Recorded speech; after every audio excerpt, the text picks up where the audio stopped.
What's going on, guys? Ted from Immersion here, and it's time for another Unearthed Arcana review. As Wizards of the Coast went in alphabetical order, starting with Barbarian, and the second one being Bard. That's what I'm going to do as well. I'm going to hopefully catch up on all of these so that we'll be right back on track when Monks release on Monday to go from there. So, we only have 2 colleges for the Bards, and I feel like part of the reason for that was there were several other Bard updates in the past, a couple of Bard kits and things like that. So we have 2 colleges, the College of Glamour and the College of Whispers. So, first up at the start, the College of Glamour is sort of a Fae-themed one. They're both interesting. I don't think they're as good as some of the other bards. They're unique, though, and I do like things that are a little bit different. So, tutored by satyrs, eladrin, and other Fae, these bards learn to use their magic to delight and captivate others. So what do you get? At level 3... you can gain the ability to weave a song of Fey magic that enthralls your allies with vigor and speed. As a bonus action, you can expend a use of Bardic Inspiration to grant yourself a wondrous, otherworldly appearance. When you do so, choose a number of allies you can see and who can see you within 60 feet of you, up to a number of them equal to your Charisma modifier, minimum of 1. Each one of them gains 2d6 temporary hit points. When a target gains these temporary hit points, it can also use its reaction to move up to its speed towards you without provoking attacks of opportunity. It must take the shortest, safest path to you. Which is pretty cool as a way to kind of get the group together, pull them potentially also out of harm's way, given the situation. And plus, it's just free temporary hit points and a free move. It is their reaction, though. The number of hit points increases to 2d8 at 5, 2d10 at 10, and 2d12 at 15 as your Bardic Inspiration die increases. Starting at 3rd level, you can charge your performance with... this is enthralling performance. You can charge your performance with Seductive Fey Magic. I like this one because it kind of gives me a little bit of a reminder of older bards where you actually had to perform to have your magic or your abilities persist.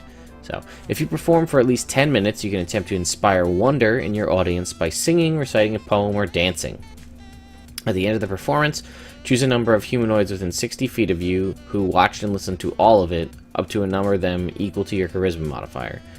Each target must succeed on a Wisdom saving throw against your spell save DC or be charmed by you. While charmed in this way, the target idolizes you. It speaks glowingly of you to anyone who speaks to it, and it hinders anyone who opposes you, avoiding violence unless it was already inclined to fight on your behalf.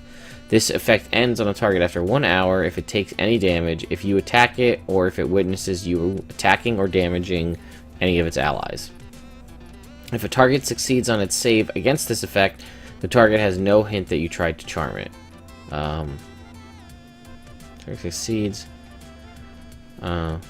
Oh, okay, great. So it doesn't know that you tried to charm it. Once you use this feature, you can't use it again until you finish a short or long rest.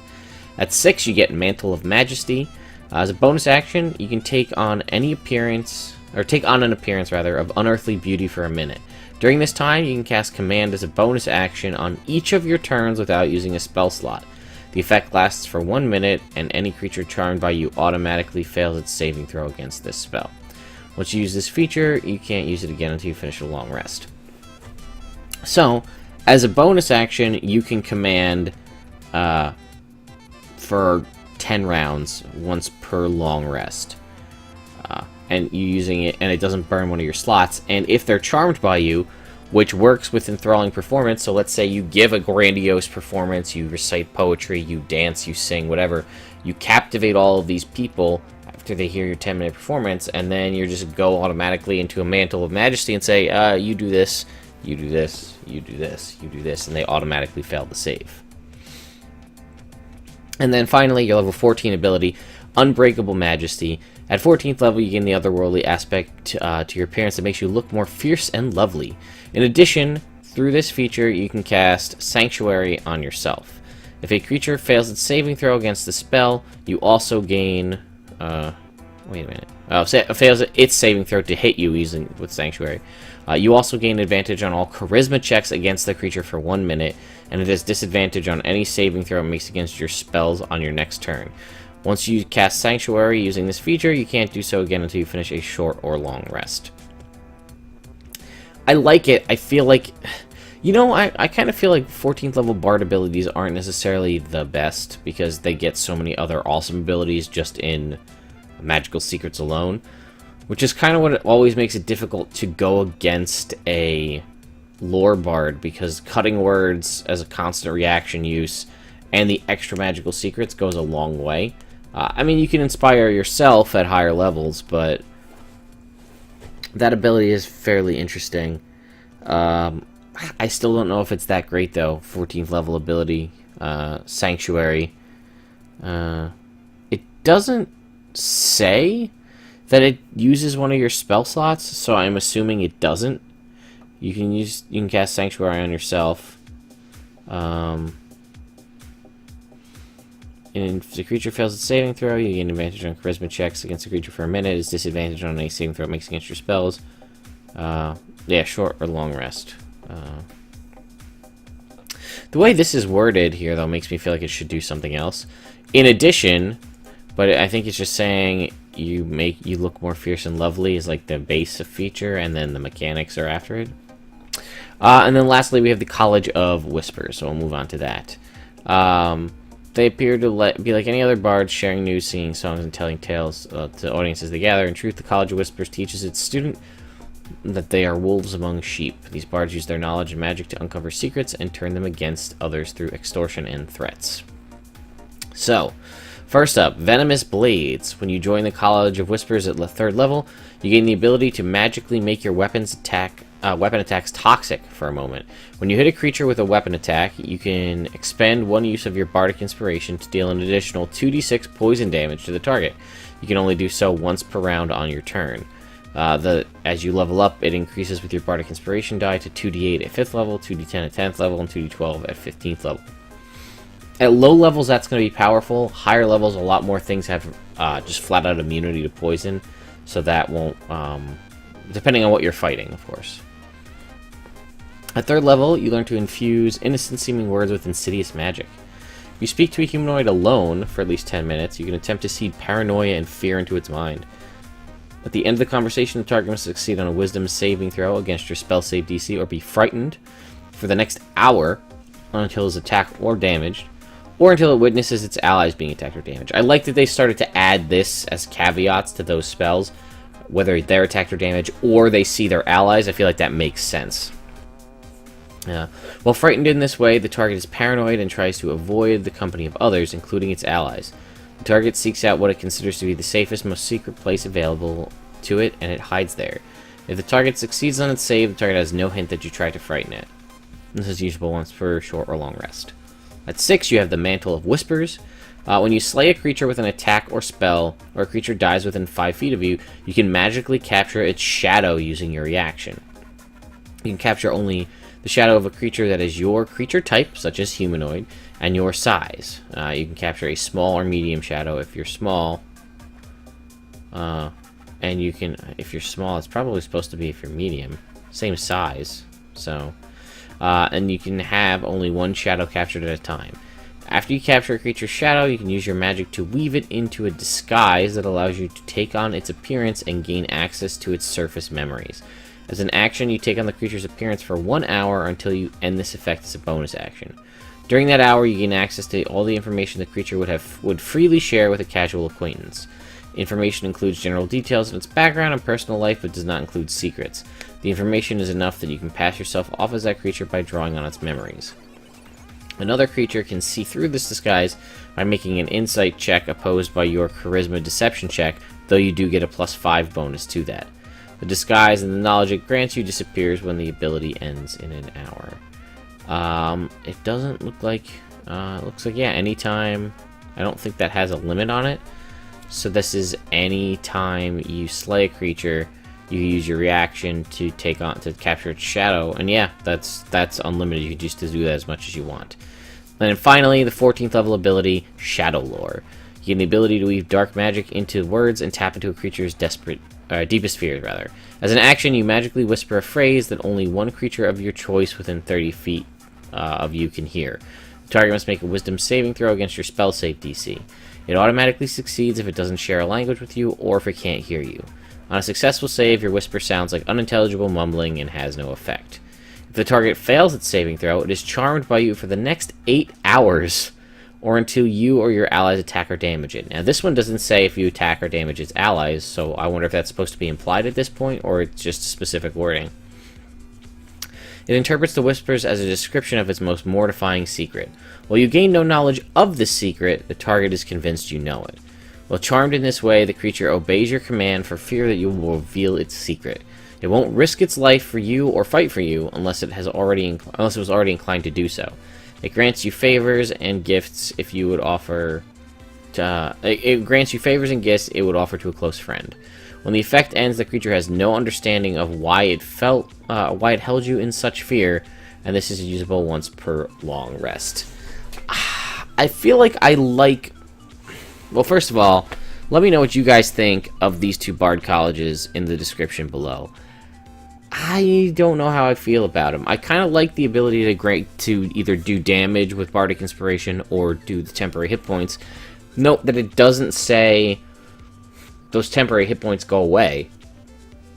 So, you know, you could potentially hang on to those for a while. I'll have to look up if temporary hit points go away on a long rest. If not, you could potentially be just getting freebie.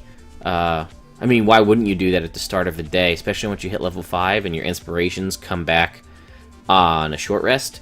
You wake up in the morning, hit everybody with temporary hit points, take a quick short rest, get your Bardic Inspiration back, and you're good to go for the rest of the day. Potentially giving 2d6 to 2d12 extra hit points to your party. Not a bad call. Enthralling Performance and Venomous Words are really cool abilities, but the fact that they have 10-minute time frame. Now, obviously, this cannot be used in combat because that would be 600 rounds of combat. I think it's 10.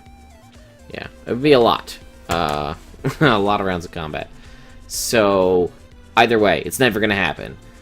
So this has to be an RP moment, but you need to be in a situation where you can basically have the floor for 10 minutes time.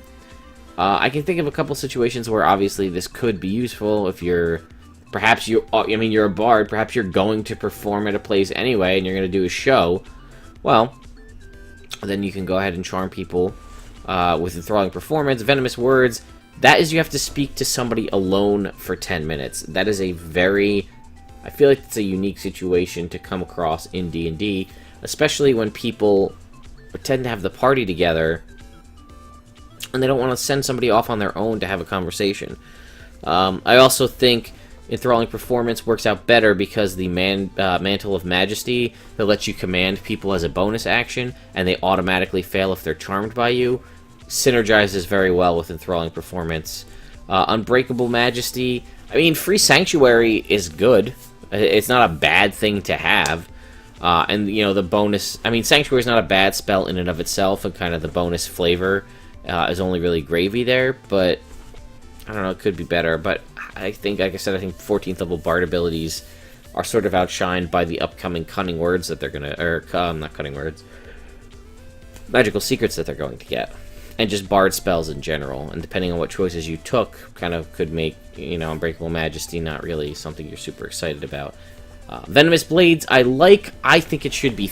I mean, I get that it's Venomous Blades, but I feel like anything like this should be Thunder damage. Call back to the old Bard Sonic damage in older editions, because it's Bardic, it's Sonic, rather than Venom.